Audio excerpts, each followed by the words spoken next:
السلام علیکم ورحمت الله. د ګروپ ملګرو الله تعالی مو جوړو خوشحال و آباد ولره. په نن درس کې به د قطب الاقطاب غوث الانجاب سلطان العارفین سید شیخ عبدالقادر جیلانی پیران پیر غوث العظم رضی الله عنه مبارک یو کرامت ذکر کوو او دغه د کراماتو متعلق به یو لنډه مختصره خبره وکړو. علما کرامو متعدد ډیرو زیاتو علما کرامو لیکلي دي چې حضرت پیران پیر صاحب رضی الله عنه مبارک ته الله رب العزت جل جلاله څومره کرامات ورکړي وه دا یې نور اولیاء ته نه ورکړي، یعنې بیخي بې اندازې او زیات کرامات الله رب العزت جل جلاله ده ته ورکړي وه. شیخ الاسلام عز بن عبدالسلام رضی الله عنه مبارک لیکي وایي ما نقلت الینا کرامات احد بالتواتر الا شیخ عبدالقادر. وایي موږ ته په تواتر باندې د یو ولی کرامات نه دي رسېدلي مګر د حضرت پیران پیر صاحب شیخ عبدالقادر جیلانی رضی الله عنه مبارک کرامات دا موږ ته په تواتر باندې ثابت شوي دي او په تواتر رسېدلي دي. په تاریخ الاسلام کې حافظ ذهبي رحمه الله مبارک د قول ذکر کړی دی او محدث العصر و فقیهه علامه شانور شاه کشمیری دیوبندی رحمه الله مبارک فیض الباری کې لیکي وایي کرامات د شیخ عبدالقادر جیلانی رضی الله عنه مبارک دا تواتر ته رسېدلي دي، د تواتر و اندازې ته رسېدلي دي او دومره ډېر کرامات الله رب العزت جل جلاله ورکړي دي که قطر الامطار، لکه د باران څاڅکي. فیض الباري کې د مبارک د حضرت پیران پیر صاحب مبارک په کراماتو کې لیکي چې دومره کرامات الله رب العزت جل جلاله د مبارک ته ورکړي وه لکه د باران څاڅکي. نو لکه د باران چې څومره څاڅکي رالوېږي د مځکې ته دومره زیات کرامات الله رب العزت جل جلاله پیران پیر صاحب مبارک ته ورکړي وه.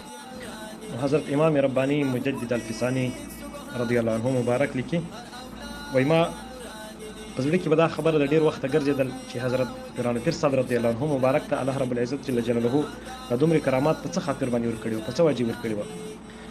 نور کامل اولیاء هم تېر شوي دي خو دومره کرامات الله رب العزت جل جلاله چاته نه ورکړي لکه حضرت پیران پیر صاحب مبارک رضی الله عنه مبارک ته چې ورکړي وه. وایي بیا الله رب العزت جل جلاله دا وجه راته ښکاره کړه. هغه وجه دا وه چې د عروج او نزول په تصوفو کې یو مقامونه دي.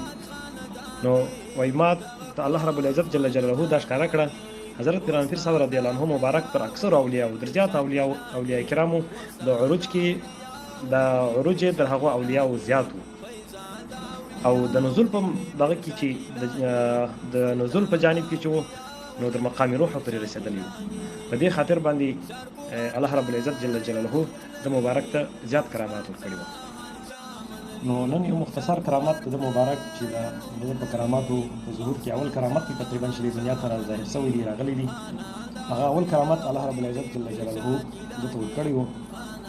هغه کرامت دا دی چې د مبارک مور مبارکه فرمایي چې کله حضرت پیران پیر صاحب رضی الله عنه مبارک پیدا شو او د روژې میاشت راغله.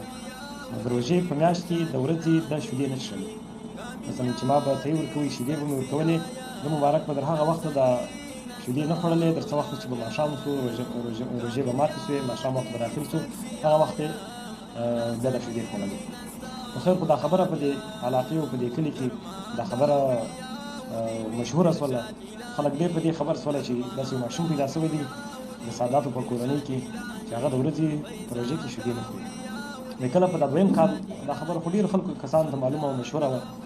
په دا دویم کال باندې چې کله روژه راغله نو ورځ وه، روژې میاشت نه شوه ښکاره چې نن به روژه وي، سبا به روژه وي، دا کومه ورځ چې ورځ پکې پټه وي سبا به روژه وي او کنه.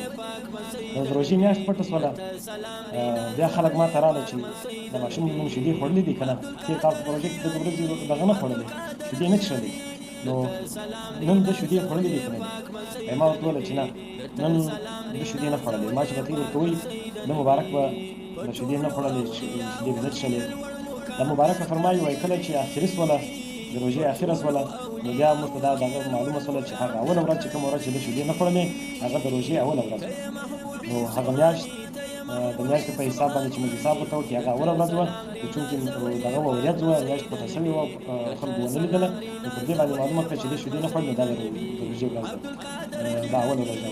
بیا آخر کې دا د حساب د ورځې هم دا معلومه شوله چې دا اوله ورځ د روژې ده. نو د مبارک ته الله رب العزت جل جلاله زیات انتهایي زیات کرامات ورکړي وه او د نن په درس کې صرف دا کرامات کافي دي.